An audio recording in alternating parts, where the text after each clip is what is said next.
Hai semua, hari ini saya nak tunjukkan cara pemasangan implanon. Prosedurnya sekejap saja, tak sampai 20 minit pun. Sebelum tu, mari saya kenalkan secara ringkas apa itu implanon. Implanon ini adalah salah satu alat kawalan kehamilan selain daripada IUCD dan pil perancang.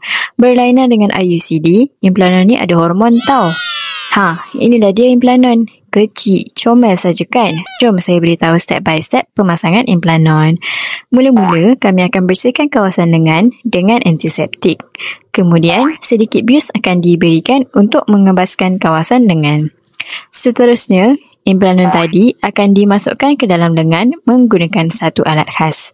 Jangan takut tau, implanon tu ada di bawah kulit saja, tak masuk dalam pun. Selepas siap nanti, kami akan balut dengan gauze supaya lengan anda tak lebam. Jangan risau, insya-Allah kesan parut yang ketara tak akan muncul. Lepas pemasangan, anda boleh terus sambung aktiviti harian macam biasa. Implanon ni boleh bertahan sampai 3 tahun tau. Sangat sesuai untuk para isteri ataupun wanita yang sedang merancang jangka masa panjang. Tak perlu risau nak makan pil setiap hari. Kalau anda berminat, jangan tunggu lama-lama ya. Jom mendapatkan slot temu janji di klinik keluarga Eliana selayang sekarang.